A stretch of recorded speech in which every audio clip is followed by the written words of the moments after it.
and these are the books that I read in August.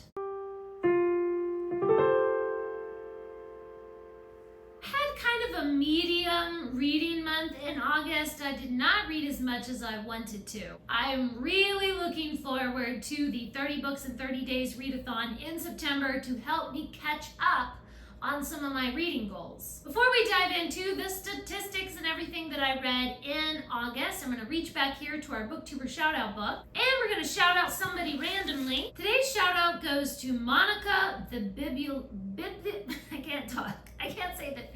The word, the bibliophilist, the bibliophilist. How do you say that? I don't even know. I will leave a link to their channel in the description. Be sure to go over and subscribe to them. And if you haven't already, please do subscribe to this channel and give this video a thumbs up. And be sure to follow me over on Instagram and Goodreads and Storycraft and all the places. I read 10 books in August. I read 1 classic, 4 middle grade, 1 mystery, 2 nonfiction, and 2 fantasy. So let's dive straight in to all the books that I read. I reread The Voyage of Barracks by Stuart Petrie. I actually had insomnia one night and was like, I just want to sit up and read something familiar. And of course I picked up The Voyage of Barracks. It's one of my comfort books because it was one of my favorites when I was a kid. This is about the Gunn family who strap a huge balloon to the top of their house and they go sailing around the world having adventures. They visit a lot of different places, a desert oasis. They set their house down at the top of the Acropolis. They visit a small village in the Alps and the beautiful beaches of the French Riviera. All their adventures are so crazy and fun. I always give this book 5 stars. One of the books from my Wrapped Books challenge was The Emperor's Ostrich. A young girl, Begonia, is searching for her lost cow, and she meets a strange man riding an ostrich. There are rumors flying around that the emperor has gone missing along with an ostrich from the royal zoo. However, this man refuses to tell anyone his name. So Begonia just thinks he must be just an ordinary traveler like herself. She meets a boy named Key, and they travel together trying to return the lost cow back home. But the cow and the ostrich have some other ideas, and they lead them all into many adventures.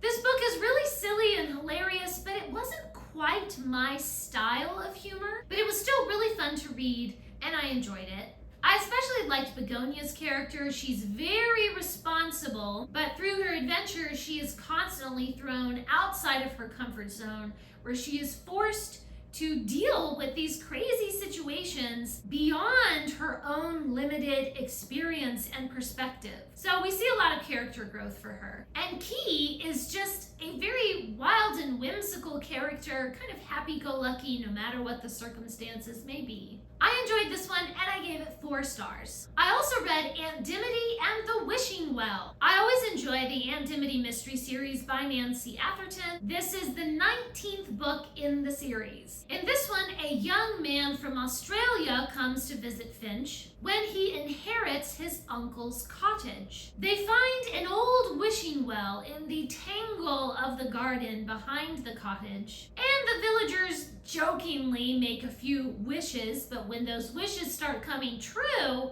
it's up to Laurie Shepherd to discover, is there really something supernatural happening here, or is someone trying to manipulate the villagers in Finch? And of course, along the way, Laurie has to get advice from her Aunt Dimity, who is deceased and whose ghost talks to Laurie, writes to Laurie, that is, through an old journal. It's just as silly as it sounds, and I completely love it. There is just something so wholesome and adorable about the Aunt Dimity series, and I always love these books. They're totally dorky, and the mystery isn't even that, amazing or anything, but I've just completely fallen in love with all of these characters. I gave this one 4 stars. Another book from the Wrapped Books challenge was Odd Magic. This book starts out following a simple gardener, Brendan. He has always had sort of a strange ability with plants and animals to just sort of hear the plants and hear the animals. And he never really realized that what he was doing was magic until he meets a sorceress named Odd. and she invites him to be the gardener at her magic school in the city. The magic school has very strict rules about what types of magic can be taught there, and it is all overseen by the king. All the wizards of the land are bound very closely by the laws of the king about what types of magic they can use. But when Brendan shows up, they're not really sure what type of magic he's using. There's also a princess who hides her magic from her father. There's a teacher at the school who is frustrated with all the limitations placed on him. There is a traveling magician who claims that their magic show isn't real magic, it's just illusions. And there's a king's guard who is very suspicious that this magician might be using real magic. I really liked the enchanting writing style of this book and the lovely imaginative world building. The characters were all very complex and interesting, and I liked that the plot includes a lot of mysteries and strange legends from many years ago. However, it could have been a 5-star book, but I took off 1 star because the ending is very Deus Ex Machina. It was fine, but everything just wrapped up really quickly. And then I took off a 1/2 star because I did not care for all the head hopping between the different characters. It is well organized in that every chapter is told from a different character's perspective, but there are 5 different POVs in this story. In the beginning, that's pretty okay because each of the characters just kind of have their own plot line that doesn't really overlap very much, but by the end, all these characters' plot lines begin to overlap, and it just became really difficult to tell, like, wait, whose head am I in now? Who is this? Multiple POVs is one of my pet peeves anyway, and in my opinion, there are very few authors who can write that successfully, and having 5 separate POVs was just too much. So I ended up giving it 3.5 stars. I also listened to the audiobook of A Wizard Alone, and then I got just so excited about diving back into the Young Wizard series that I went ahead and listened to the next book on audiobook as well, A Wizard's Holiday. These are books 6 and 7 in the Young Wizard series. In A Wizard Alone, Kit and Nita are trying to figure out why a certain young wizard has been on ordeal for more than 3 months. Typically, when a wizard is initiated and they go on their ordeal, it might last anywhere from a few days to maybe a couple of weeks. To be on ordeal for several months is very unusual, and so Kit and Nita are sent to investigate. I can't really tell you a lot about the plots of these because it would be spoilers for other things in the series, but I am absolutely enchanted by every single book in this series. I adore Kit and Nita's friendship, especially in this book, in A Wizard Alone. They just have such a depth of understanding between them and such a compassion,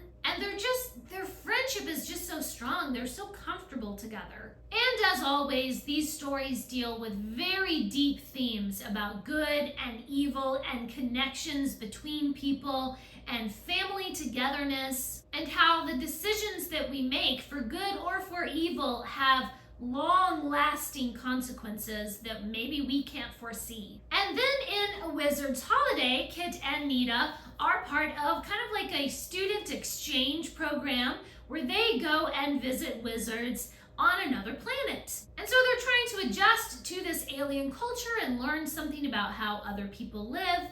And they begin to realize that something is seriously wrong with the planet that they are visiting.